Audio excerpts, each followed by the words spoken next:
Palestine is still on my mind, so let's make another watermelon themed bracelet. This design requires use of a lighter, so I recommend it for ages 12 and above, and definitely always having parental supervision. Our DIY kit comes with all the beading supplies, including a QR code to our YouTube channel that shows all the tutorials. I included some extra beads here just for fun, as well as an extra string just in case you have any issues. There are 2 different lengths of string, 2 longer lengths, and then one of a shorter one. Take one of the longer strings and the lighter and burn the edges of your string. This helps to make it easier for the beads to slide onto the string and also so that the string doesn't fray. To start the beading process, tie a simple overhand knot about 1/3 of the way up the string.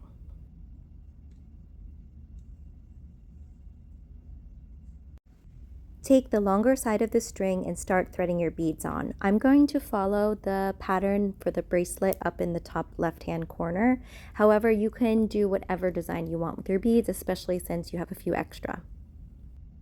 It may be hard to tell, but there are actually 2 different sizes of silver beads. You use the larger one here around the watermelon bead, and the smaller ones you can use on the ends. With some of the watermelon clay beads, you may need to use your scissors in order to clear the path a little bit. I spared showing you, definitely more work in getting the watermelon bead on.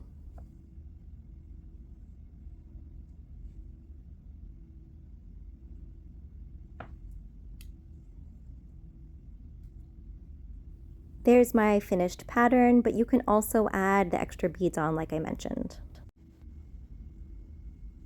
When you're happy with your bead pattern, we're going to tie another overhand knot here. That's so that the beads don't slide around your bracelet and they stay in one place.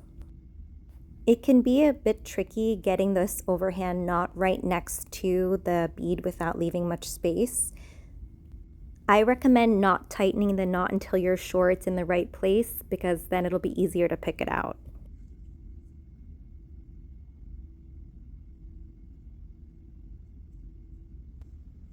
Now it's time to make the sliding closure using something called the square knot.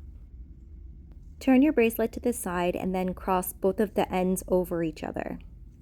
Take the smaller piece of string in your kit and lay it underneath both of the ends. You'll want both sides of the shorter string to be about even. A piece of tape can be useful to keep the 2 ends down. I've switched to the pink string here just so it's easier for you to see. There are 2 parts to this square knot. First, we're going to start on the left-hand side and cross that string over. Take the right side string, make sure it goes over the bottom of the left string, and then send it behind the center and through the little hole. Tighten the knot by pulling evenly on both sides, and then we're going to do the second part. This time we're going to start on the right side. Cross that string over the center, then take the left side, make sure it crosses the bottom of the right string before it goes behind the center string and through the hole. If you've done it correctly, it should start like the beginning of a zipper. Let me just show you what it looks like up close. Okay, so that's the 2 parts of the square knot. We're just going to continue that until you're happy with the size of your closure. I'll show both parts of the square knot here one more time at a slower pace.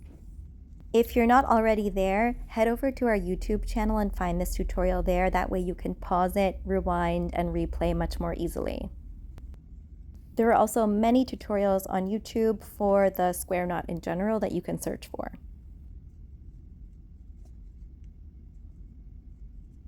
I'll show you here what it looks like up close so you can just check and see that you're doing it correctly. I like to do 5.5 square knots as a final closure size. I finished the black closure here off camera, and now I'll just show you how to finish it. You want to make sure that the last knot is tight before you trim the edges. You'll use the lighter here to lock the closure in place. The heat melts the string so that it becomes tacky like glue. When trimming, you don't want to go too close to the knot so that it unravels, and you don't want to be too far away that you have to use the lighter too long. Also, be careful that you're only burning the closure and not the 2 strings that need to slide. Now we'll adjust the size and finish everything off by adding beads at the end. You want to make sure that both sides of your bracelet are the same length and that the sliding closure is in the center.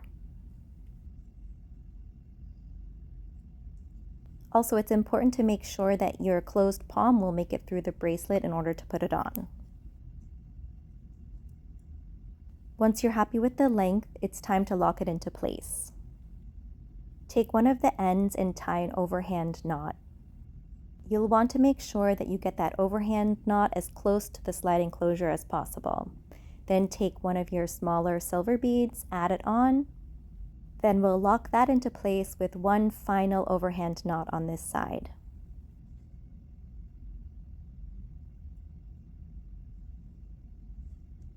Trim off any excess, leaving again a little bit of a nub here so that you can use the lighter to lock it into place. If there are any little wispy leftover pieces, you just light it quickly again and those should burn right off. We'll do the same thing on the other side and then your bracelet will be all ready for you to wear. If you've purchased one of our DIY kits, I just wanted to say thank you so much.